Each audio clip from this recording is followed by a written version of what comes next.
to VatorSpark, to our first full day learning event.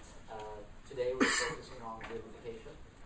And we started this through a discussion at a barbecue about 5 months ago. And just thinking about how seldom it is when you're starting a company and you get some traction on your startup, that you have an ability to take a day to just calm down and slow down a little bit and focus on a specific topic and look at that topic from different kind of perspectives. So instead of looking at gamification or the industry as a whole, we've created a portfolio of really interesting talks.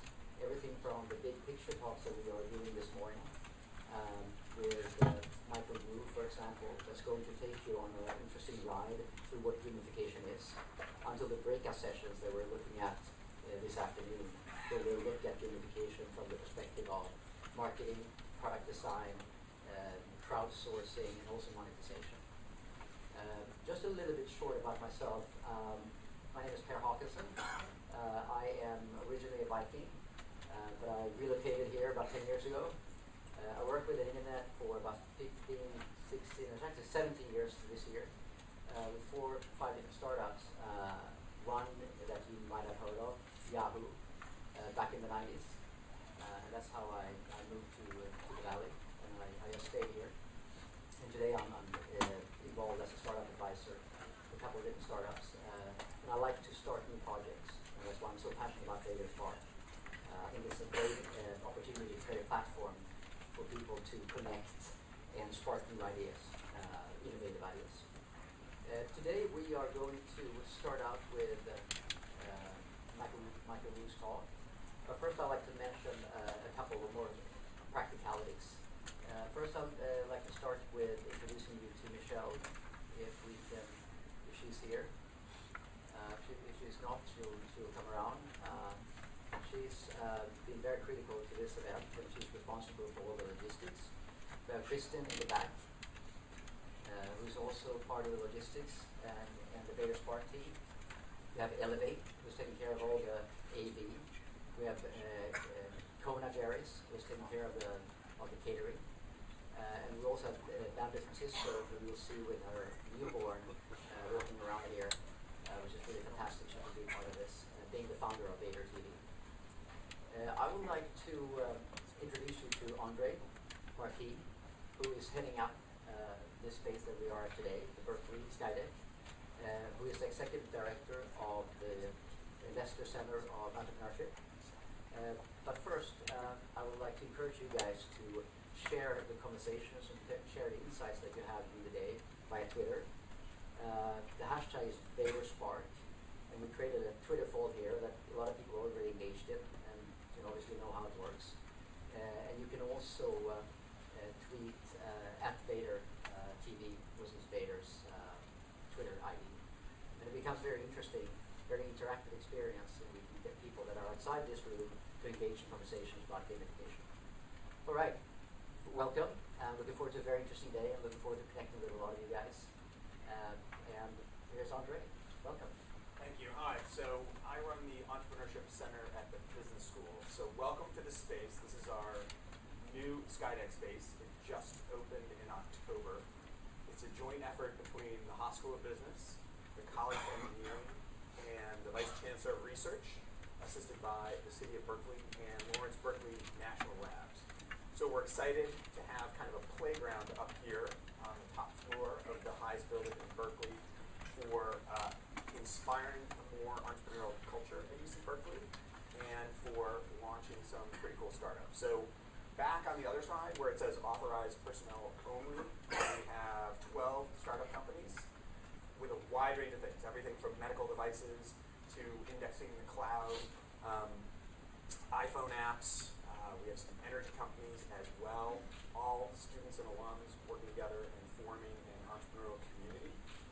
In addition, we've been kind of mixing things up. I'm relatively new, so I've been here a year and a half. I'm a serial entrepreneur, so I don't know how I got into my parents are both university professors, so somehow I've taken the back door into the university profession. I don't know how that happened, so we're kind of changing things up here. We used to have a business plan competition, and I have yet to hear from the VC that they read business plans. So we now have a startup competition where the students have to go out and build a prototype, talk to customers, get feedback, and get out there and actually exercise their entrepreneurial spirit. This weekend, we had an energy hackathon, so we had undergrads from Cal and from Stanford with a few MBA students mixed in, and they hacked all weekend on solutions to solve energy problems.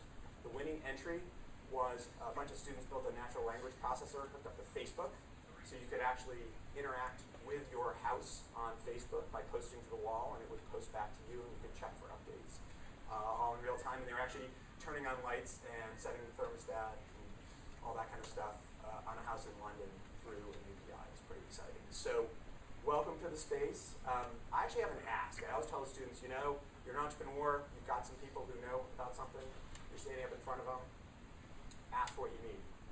I am very interested in creating a yet more connected entrepreneurial culture here at UC Berkeley, and I think one way to do that is through gamification.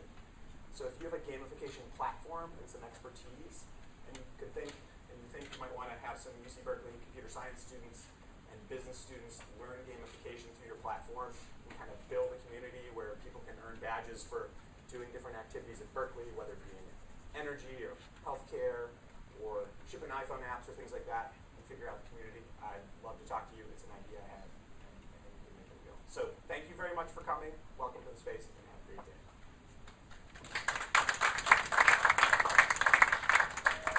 Excellent. So I would like to just mention a couple of the sponsors before we start. Thanking Vixia, Emilio, the Lesser Center of Entrepreneurship that Andre is heading up, and also Bunchball, Digital Reality, and Cultivate.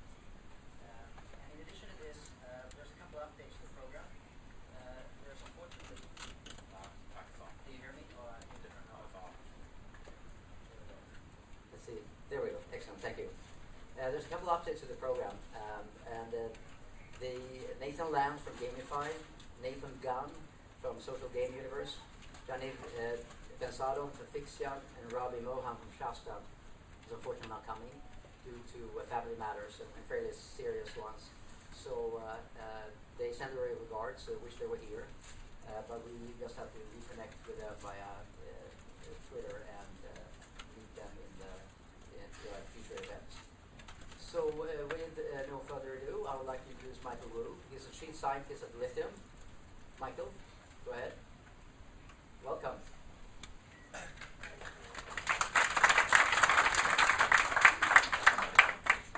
don't think I'm on. Hello? No? Can somebody switch me on? Am I on? Okay, I'm on. Good. Okay, good morning, everyone. You guys all look short of coffee. So we're going to talk about the science of gamification. So be ready for lunch. This is actually probably not working, so I'm just going to use my hand. Okay. All right. So this is the sort of agenda I'm going to cover today. So some basic stuff, and then what does it mean to your business, and why it actually works, and then eventually we'll look at some application. Okay. So let's begin. What is gamification? So Gartner in 2011 made a prediction, that by 2015, 70% of the Fortune 2000 company will have at least one gamification application in it, right? And so it's going to be something big, right? So they named gamification as one of the emerging technology in 2011. So something big is coming, right? But what is gamification? So the idea is really, really simple. We all love to play, to be rewarded, right? And there are things we don't like to do, right? Such as work, right? And the idea of gamification is, can we actually take some elements of this play and kind of rewarding experience and put them into stuff that we don't normally do for whatever reason and make them more enjoyable, right? And then so we actually do them.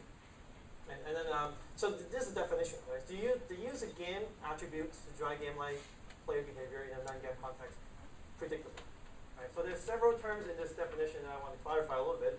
So first is to use a game attribute, right? What are these game attributes? Well, a lot of people would say that it's the game mechanics and game dynamics that you will hear a lot about this afternoon, right? But it's actually more than that. It can be, game design principles or gaming psychology. Could even be the story, could even be the narrative. Some people play games just to finish the story, to see what's going on. Okay? And it could even be just plain old incentive. They're not very good, gamification game attributes, but it is a game attribute. Okay. Right. And then you want to do that to drive some kind of behavior. Right? To drive game-like behavior, think about what you do when you play a game. Right? You obviously are engaging, interacting, you're competing, right? And you could collaborate in teams, and to the more extreme, you could even drive addiction and obsession. People have died playing games, believe it or not. Seriously. I mean, people have died. So Google for it, you don't believe me. And then you want to do that in a non-game context. The reason is because, well, if you're already a well-designed game, right, you should be already using game attributes to drive game-like behavior, right? Unless you have a really, really poor game, right? That's not, I wouldn't call it a game anymore, right? It's just some random chore, right? Then you would need gamify. So if you already have a game, you don't need to gamify further, right? So you can gamify essentially anything, right? You can gamify work, health and fitness. I'm actually talking about mobile health in a couple of weeks. Sales and marketing, engagement, pretty much anything, right? Except a game, right? Or except a good game, right? Because you should be using those two things already. Okay, so what does that mean to your business? So this comes down to the understanding between connection versus interaction. Okay, so we all know social network is big. Social is so huge, right? But one thing we don't realize is that social connects people, but it doesn't determine who's going to interact with who, right? I'm sure all of you have friends and connections on your LinkedIn or Facebook that you never even talk to, right? How many of you have LinkedIn connection that you don't even know exists? Probably most of you, right? All right. So that means why? Because you don't interact with them, right? Social network connects you to them, but doesn't guarantee that you interact with them, right? So connection is required, but it's not sufficient, right? If you're not connected, of course you can't interact. But if you are connected, it doesn't guarantee you're going to interact, right? The reason is because connection is easy, right? All you need to do to connect to someone is a single action, right? I sent you an invite, and you click accept, and that's it. We're connected for the rest of our life, even though if we don't do anything, don't ever talk to each other for the rest of our life. Okay?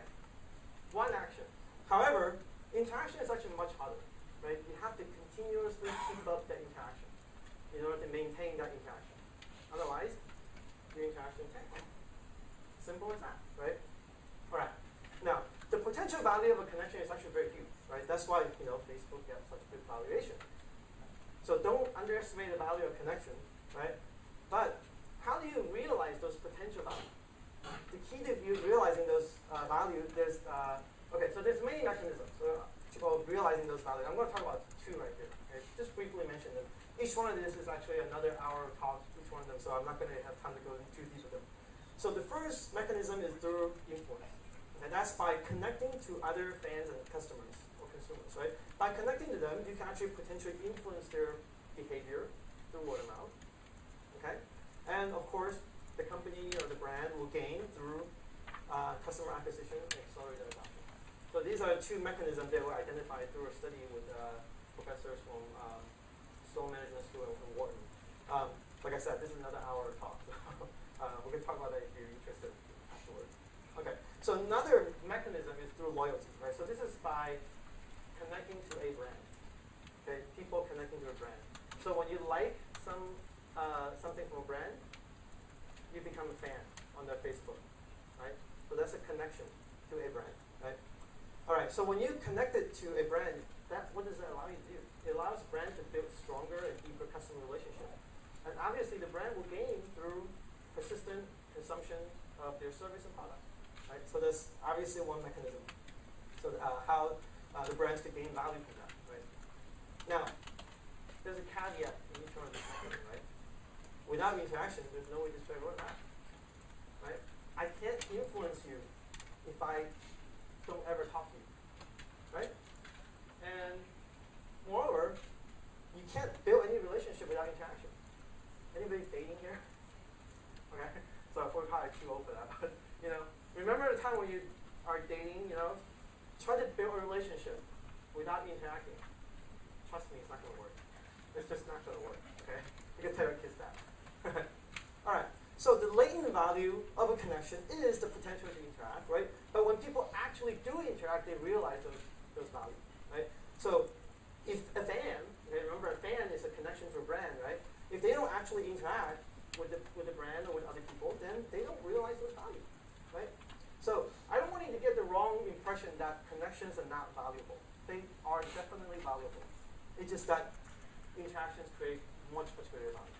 Much greater, okay? And so how do we drive those actions and interactions? Gamification, okay? Gamification is all about driving actions and behavior, right? Okay, now, what can gamification do for your business? So some of the three most common commercial use of gamification is first, to deepen engagement, okay? So that works both internally within the company, between employees, or externally between customers. And the other common usage is sustain loyalty. And loyalty is something that's kind of really hard to sustain for over a long period of time. If you gamify it, you have to sustain that. And then the other common use for business is to onboard new users. And that includes, then these new users could be employees or it could be customers. Right? Some products are really complicated. You need to essentially teach them to go through the step to learn how to use them most effectively. Like for example, a really complicated CRM software, right? I mean, so that's would be the case for employees, right? So these are the three most common business use cases. There's actually many more for non-business use, like government, education, health and fitness. There's plenty of them. Okay? I can give you many of them.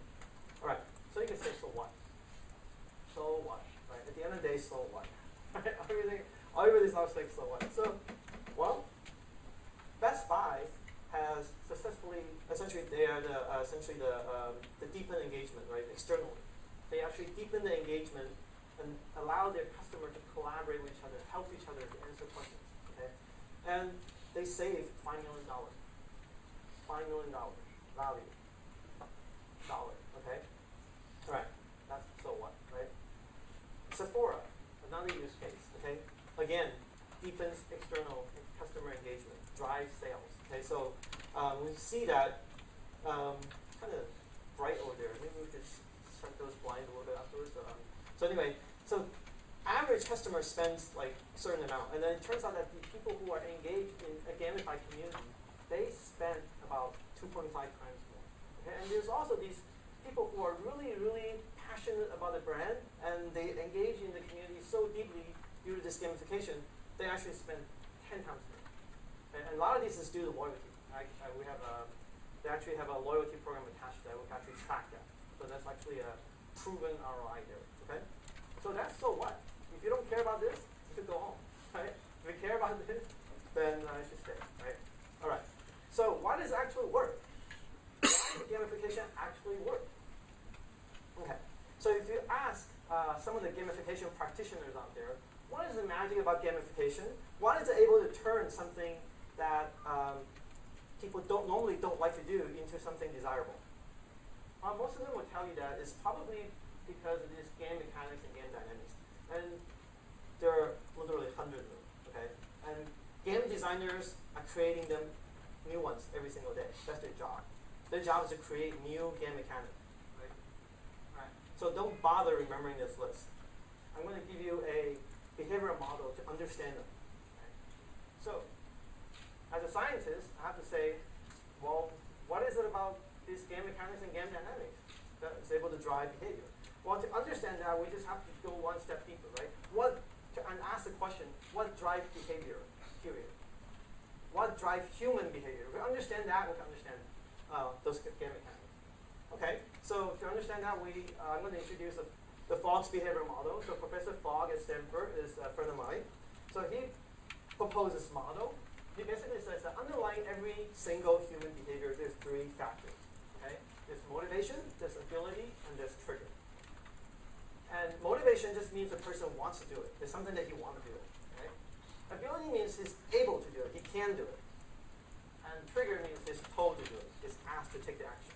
Okay? So the important thing about his model is not about these three factors. Let me repeat, it's not about these three factors. It's about the temporal convergence of these three factors.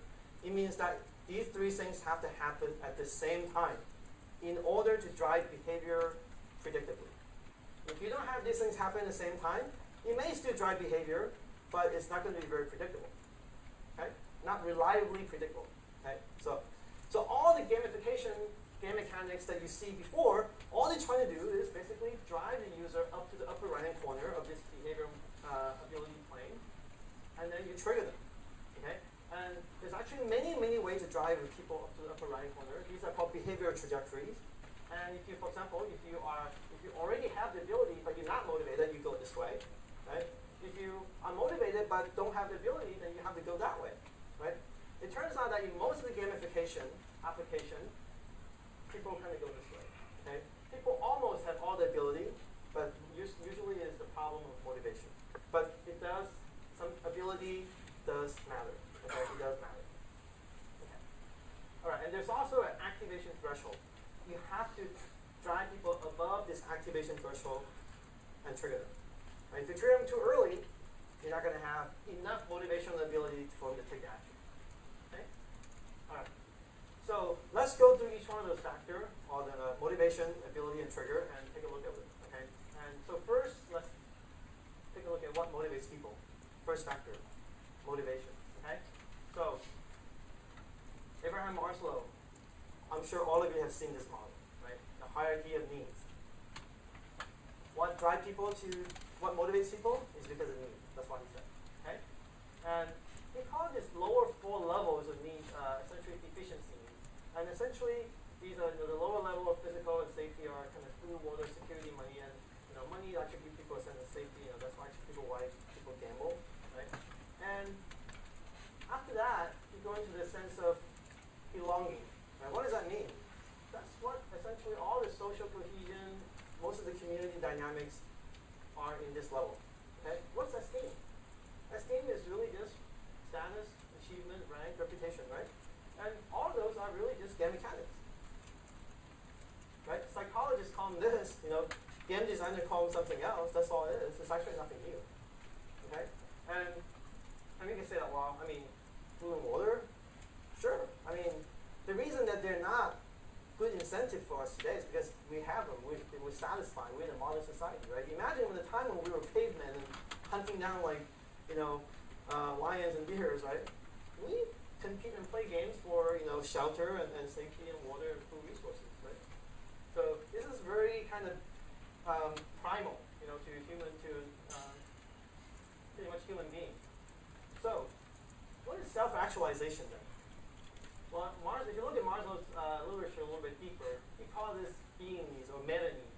And these are actually some, I would say these are kind of some idealistic human qualities, right? So these are what motivates people to do greater things, to do greater good, right, for the society. And if you think kind of Maslow is kind of old school, right, 1943. Anybody here read Dan Pink? Dan Pink? Good, somebody read, right? It's a good book, read it. One of the New York Times bestseller. He basically picked three of these meta motivators and going to actually experimentally kind of testing them. And he found that there are three intrinsic motivators for humans, right? And he called them autonomy, mastery, and purpose. And guess what? Autonomy is basically ownership, wisdom, productivity, serendipity. Mastery is basically point, progression, level up. And purpose, epic meaning, quest. All of these are just game mechanics. Again, okay? Nothing new. Nothing's new under the sun, okay? All right, so that's Maslow's theory. So let's take a look at another theory about motivation. This is Watson and Skinner. Basically, is the learning theory. Okay? He basically says that everything is learned. He ignored everything about the innate needs of people, right? Everything is externally conditioned. So the conditioner reinforcer is basically in the gamification world is typically some kind of point system. You get points, and then you learn, and they become the intrinsic motivators. Okay, you learn them to become motivated. Now, points themselves is not actually have any intrinsic motivation. Right? If you I could make a counter right here, just count up, and you'd be watching it, you'd feel really excited, right? But that wouldn't be very exciting for you. I guarantee. You could do the experiment. If I have more time, I'll do it, but it doesn't work very well. Okay, so the proper use of points depends on the reward schedule. Okay, I'm sure some of you, how many have studied psychology, right? This is old stuff, right? Basically, it depends on when you give the points and how much do you give them. When do you keep them away, right? So basically, this is the progression level of dynamics.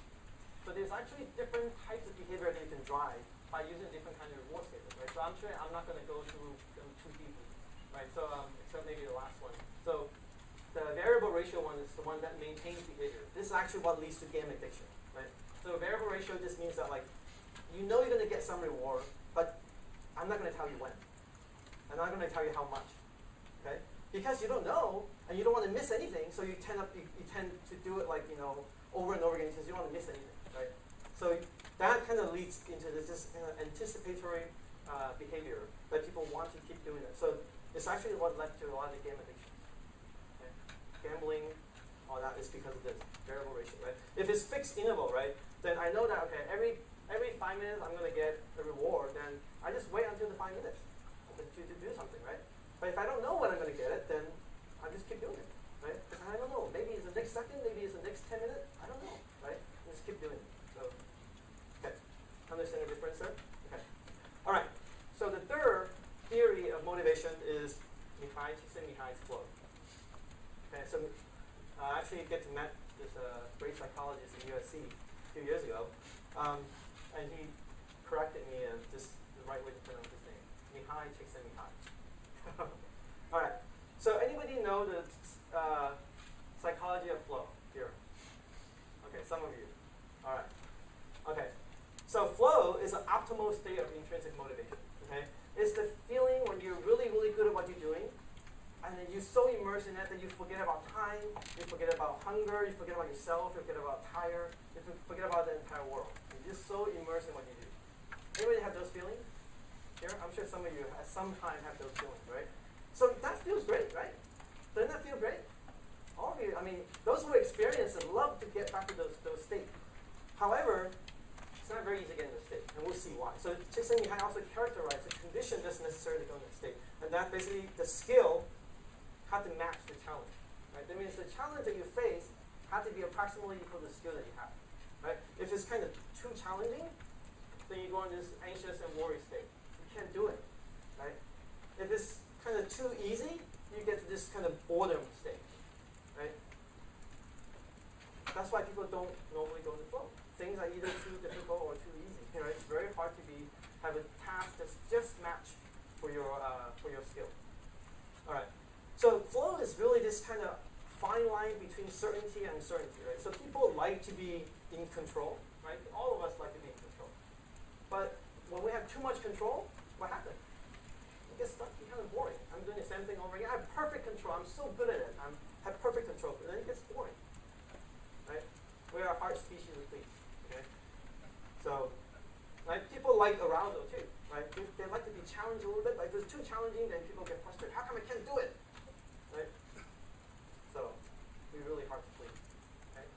Anyway, so the key thing right here is that to realize is that over time, people acquire skill.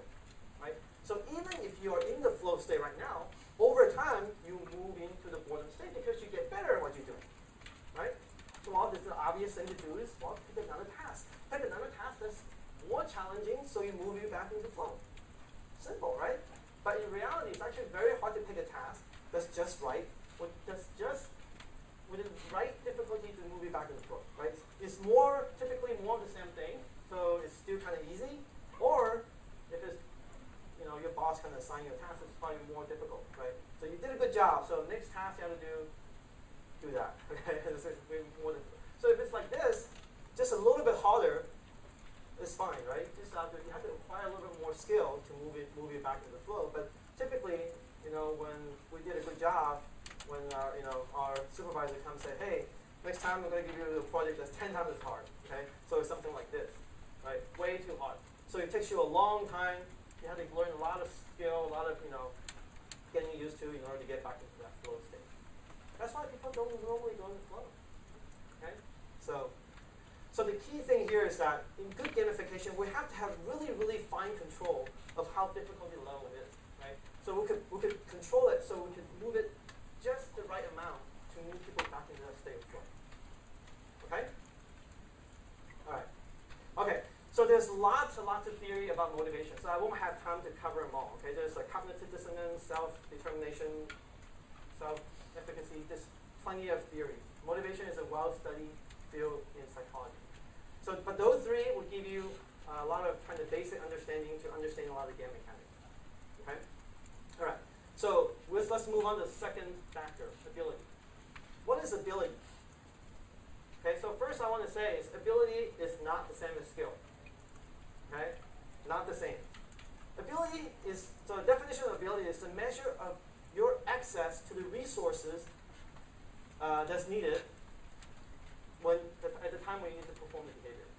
And so what kind of resources are there that you need to perform the behavior? Well, first is certainly effort resource, right? These could be physical effort, mental effort, right? If I'm not fast enough or I'm not strong enough, I won't have the ability to do certain things. Right? If I'm not smart enough, I wouldn't be able to do certain things, right? So, right? And okay, scarce resource, time, money, right? Permission, attention. These are all scarce resources for people. And even skill can be a resource, right? A rare skill like that not a lot of people have could be a skill, could be a resource. And certainly adaptability resource, right? These are a capacity to break norms. Okay, so for example, like social norms, like routines, personal routines, right? If I have to learn something new, then I have to break my routine. Then that's, if I don't have the ability to do that, then I don't have the ability to do whatever the gamifying is do. Okay? All right. So ability is context dependent. That means the access to these resources is different for everybody, right? For for an adult who have, probably have money but don't have a lot of time, right?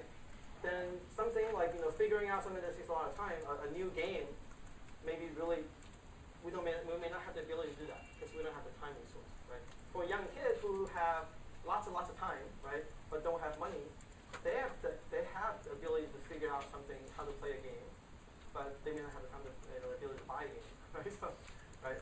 So different people have access to different kind of resource, right? And it also is context dependent. That means these resources can be lost.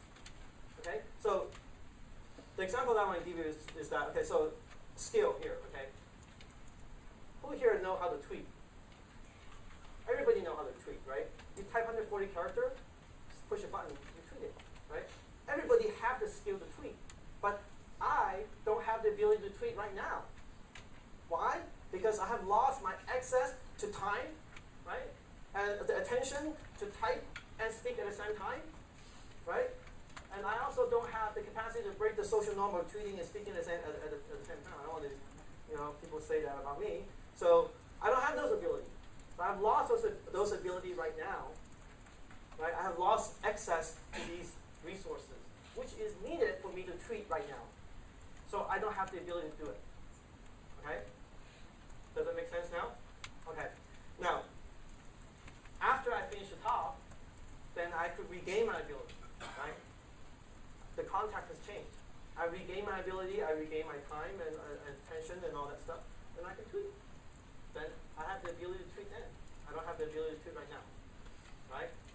Okay, so ability and simplicity is actually two different perspectives. It's actually two sides of the same coin, right? So from the user's perspective, we think about it as a user's ability. I don't have access to certain resource, right? From a task perspective, right? For tweeting, right? How simple is tweeting? It's just basically the same thing, right? You could look at it from a task perspective. Is a task simple enough such that I have all the resources to do it when I have the time when I need to do it for example, right now, right? So if you're designing a product or a feature in the software, right? Think about from a task perspective, right? How do you make things? What do you mean by simple? Everybody knows when we should design things that's simpler. What does it mean to be simpler?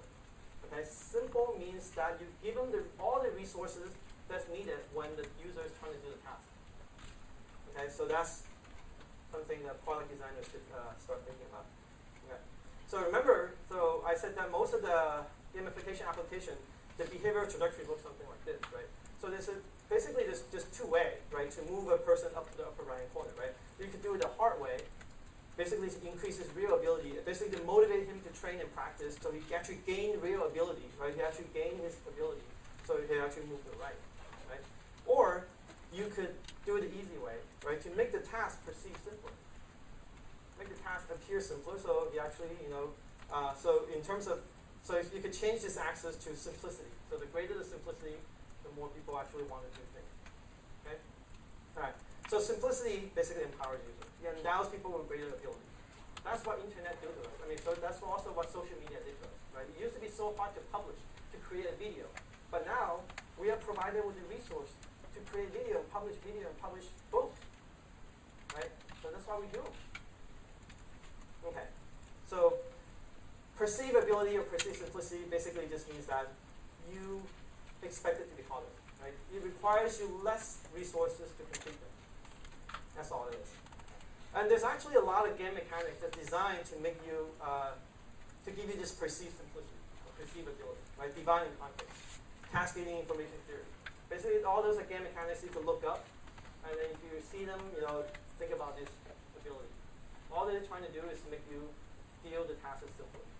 Progress bar is another one, right? You're 90% done. There's only like 10 more percent, right? So it makes you feel it's actually a lot easier than you tend to do, right? So, all right. Okay, so last factor, trigger, right? What is a trigger and why is it needed? So a trigger is anything that asks the user to perform the behavior right now. The key is now, okay? So the two criteria is that the user must be aware of the trigger and understand what the trigger means, right? If it doesn't understand it, and and if it doesn't know or not aware of them, then it's obviously not going to be effective, right? So why do we need trigger? Well, a lot of you may say that, well, if I'm motivated and have the ability to do things, isn't that enough? Right? It's almost enough. Okay? You motivated means you want to do it. If you have the ability means you can do it, but you still don't know when you should do it. Right? So a trigger usually aligns these motivation and ability. Okay? So sometimes people may not be aware of his ability. Right? He may not know how simple the task is. Right? And he may be hesitant. He may question his motivation. And he may be distracted. He may be like doing something else. Right? So good trigger actually breaks these things, breaks these routines, and reassures his motivation, and essentially brings his attention about how easy the task is.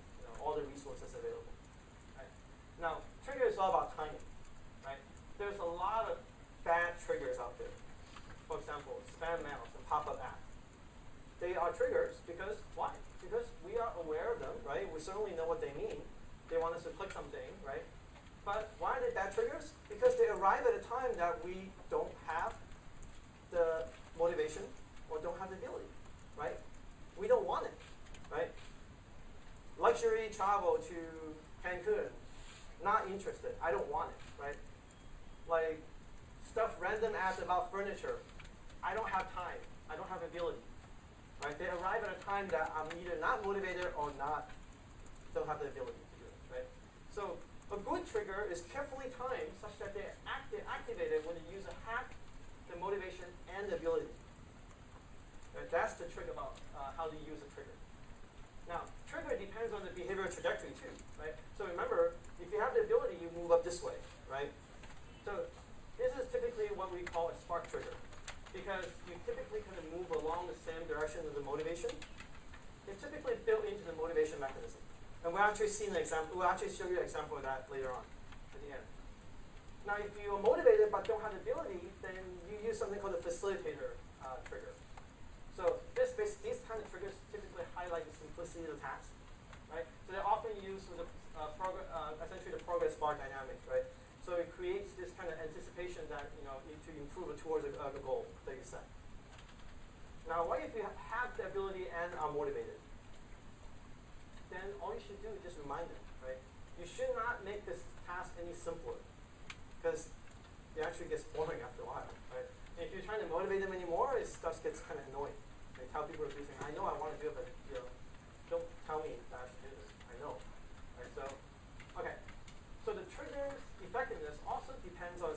gamer archetype. So Richard Bardo is a game researcher. He actually created the One User Dungeons and Dragons. But anybody plays this? Some old timers may have played those games, right? So he says that all men are created in the image of four goddesses. Okay? So, and they are essentially the achiever, the explorer, the killers, and the socializer. And each one of them have different characteristics. Okay? And to trigger these people require different things. Okay? So if you look at these characteristics, and we actually look at them more in detail. So, okay. So let's look at killer. So killer are the most rare kind. There's actually less than 1% of them in the population. Okay, so they're highly competitive. So how do you trigger them? An effective trigger would be challenge them, right? Foursquare did this really well. You've been out as a mayor to this sky deck. If you're a killer, damn, I'm going to come to sky deck every week. I'm going to get my mayorship back, right? So on the other extreme, socializer is the most common, right? They actually hate confrontation. If you challenge them, you turn them off. How do you actually trigger these people? How do you actually trigger these people? Think about it. I'll give you a second to think about it. Now, they value relationship. They're followers. So obviously, the most effective way to trigger them is, hey, how many of their friends are doing, right? 50 of your friends are coming to VatorSpark. Why don't you join them? If you're a follower, you say, yeah, let's join them, right? So, achiever. Achievers are driven by status and special access. They aspire to be the killer, but can never beat them, right? So, we just have to basically, any spark trigger associated with status increase would work. Explorers is kind of a little strange too. So, they are driven by discovery and the uniqueness of their contribution, right? So, they hate kind of time and space constraint. So, how do you trigger those people? Well, you call upon their unique skill. You are the only one who could do such and such and such thing. So, really? If I'm the only one, I'm going to do it. If you're an explorer, you would do that. Right? So, okay. Okay, so that's motivation, ability, and trigger. Okay, so now let's take a look at some applications. Okay. Now, before I actually go into some examples, I want you to be, this may seem like a really simple model, right? Still feels like you could go out there and change behavior right now. But there's something that you have to be aware of. This is called a moral hazard gameplay. Okay? So recall that Skinnerian operant conditioning, reward can be learned and become the motivator instead of the behavior you're trying to drive. Right? So for example, you could gamify some kids to floss their teeth. Right? Now you could give them a perk, a toy, or something like that, right? And they will floss their teeth diligently. They will floss every single day. Right? But they will floss their teeth for the wrong reason. They will floss their teeth not because it's healthy for them, it's good for them, but because they want the perk and the toy. Okay? Now, so as a result, they will keep wanting more and more toys and better and better perks, right? And eventually, you can't keep up. Right? Eventually, you can't keep up. And what happens when you can't keep up? They will lose all the motivation to do the task that you wanted to do initially. Okay? They will lose all the motivation. Okay. So this is actually a very well-known behavior in psychology. It's called the over-anticipation effect. And actually books have been written about this. It may sound a little counterintuitive, but it's actually true. Basically, it says rewarding people with extrinsic reward will actually decrease a person's intrinsic motivation for the gamified behavior. Okay, so if your kids hate to do math, don't reward him with $5 to do math. He will hate it because doing math is something they have to do in order to get the money. Okay, so but if he this is in the absence of intrinsic motivation. Okay, if he's actually intrinsically motivated to do math, if he loves, for example, me, I love to solve really difficult math problems. If you pay me to do more math, great, I love it. But if I'm not intrinsically motivated, using extrinsic rewards could be really dangerous. Okay? Now, most commercial applications of gamification, they use perks and cash, right? And this works to some moderate scale because it's kind of expensive after a while. You can't give away too many cash and too many perks, right? And you can also use points and values. Now this could actually work in a really large scale, right? Because they're free. They're essentially like doesn't cost you anything, right? All right. The problem is that all of these are extrinsic rewards. So how do you make gamification work in the long run? How? How do you do that? Okay. Now there's actually two sustainable gamification strategies. Okay. So there's good news and bad news. The bad news is that gamification by itself is not sustainable long term. By itself, it's not sustainable long term. Okay, the key is by itself. But it's actually very effective in the short term to get people to start doing something. Right. So the key is really to just use gamification to jumpstart something. Right. Jumpstart some activity that has two things. Right. That either has long-term intrinsic value or leave enough data behind for you to infer the intrinsic motivation. Right? When these two things happen, right, when you actually realize the value, then gamification, all the points and badges, becomes a secondary reinforcement to the primary driver. What's the primary driver here? It's a value, right? You're realizing value. What's the primary driver here? It's the motivation. You're intrinsically motivated to do whatever you do already, so gamifying it just reinforces it. That's all, right? So, in picture, basically it is just like this, right? So, gamification is simply driving you to start to doing something, but while you start doing those things, you realize the intrinsic and long-term value, right? And once you realize those value, then it just sustains itself, okay? And so this is used very often for onboarding, right? If you onboard people, right? People learn. You want to teach people something when get a new employee on board. This is very effective. So the other one is you give them a variety of tasks, behavior that they could choose to do. You track their activity. You infer what their intrinsic motivation is. Once you figure out what the intrinsic motivation is, then everything is easy, right? Just keep reinforcing the intrinsic motivation, and then you're done, right? So the good news is that even though gamification doesn't work long term, it doesn't have to. It doesn't have to work long term. It just have to work long enough for the user to realize the value, or for the system to discover the intrinsic motivation. Right? As long as those two things happen, you have long term. You have sustainability. Okay? All right. So now, if we know why gamification works, then we can actually evaluate the effectiveness of future gamification strategy.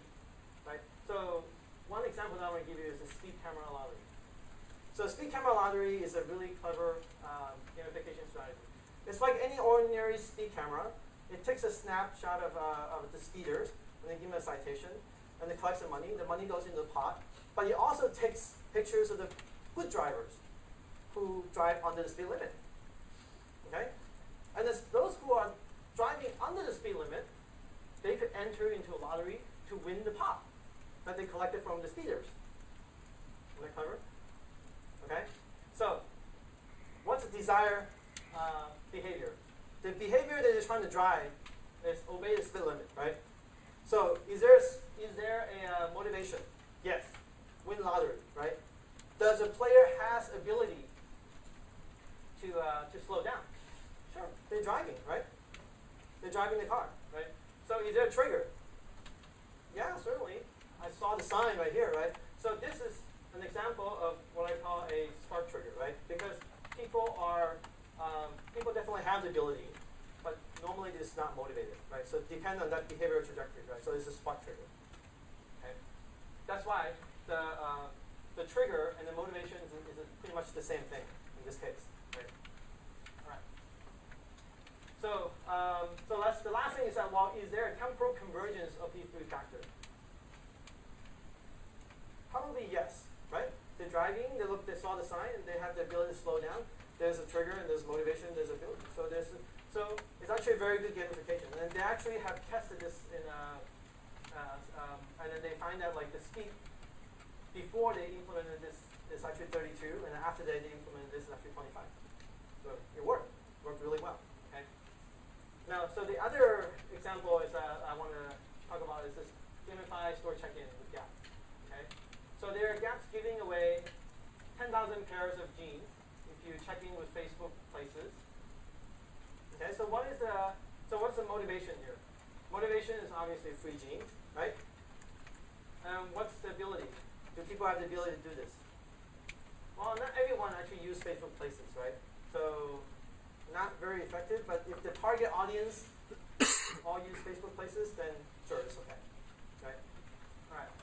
Trigger. Is there a trigger? This is what we call a thumbs up trigger. This is an appointment dynamic, right? It's only one day. So the desired action that they want to drive is Facebook check-in, right? Facebook Places check-in. So it's a simple appointment with no repeat, no reward for repeating and making the action. And there's also a moral hazard gameplay here. Because why?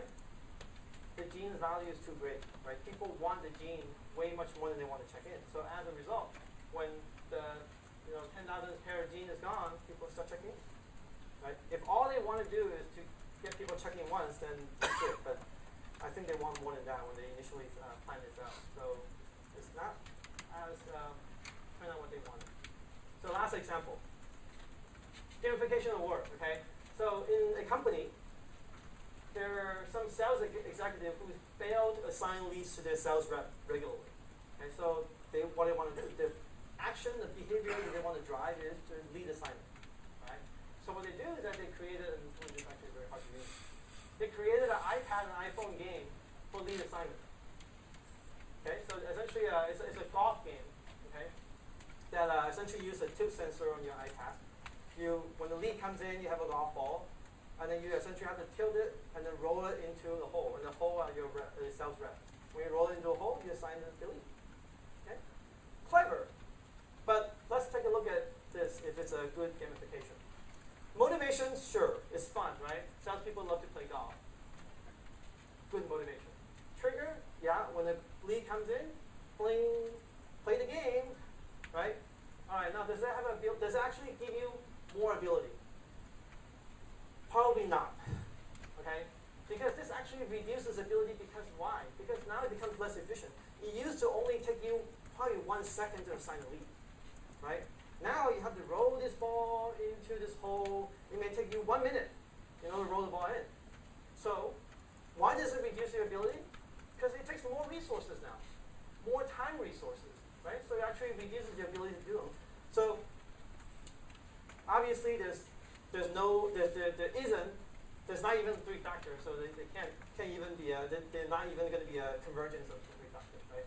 So it's probably a bad idea, but that doesn't mean people won't do it, right? It's just not going to be sustainable, right? It's people will do it for a while because it's kind of new, kind of interesting, right?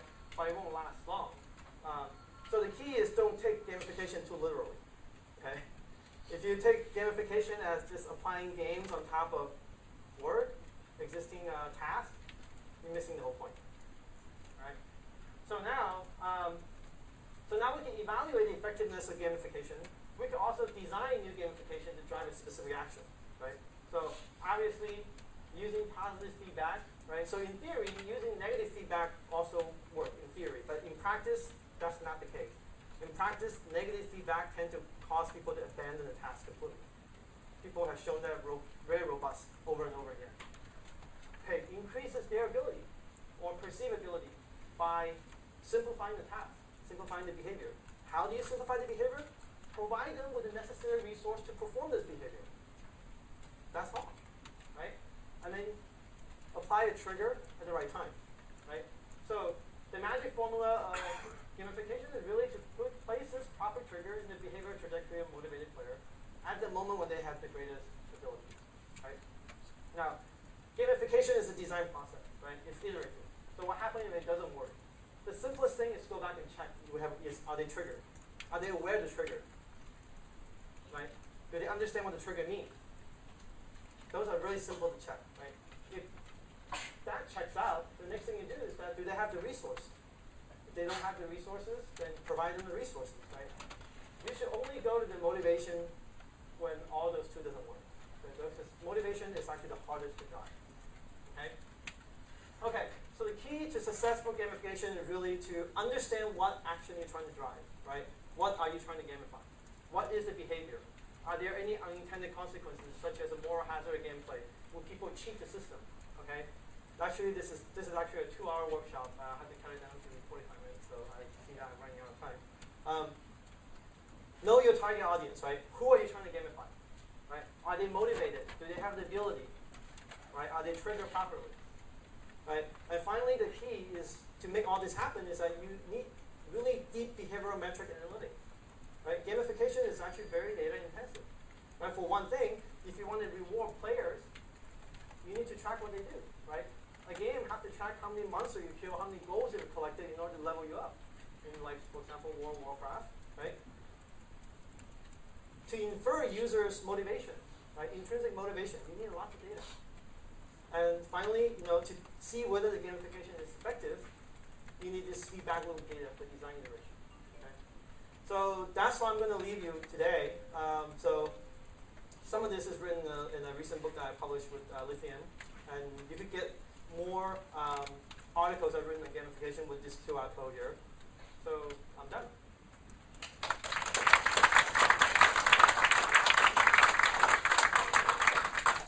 Michael, thanks very much. Thank you. Very engaging. I would just like to ask you guys if we should pull down the ropes here. It's getting too hot. If some of you can just reach out and try to pull down a couple of them. Close this up. And you can see the view of the team a little bit. Great, thanks very much. All right, I would like to introduce Ranjit, who's going to talk about the gamification of data. And he's the founder of PunchTab and also YouSendIt.com.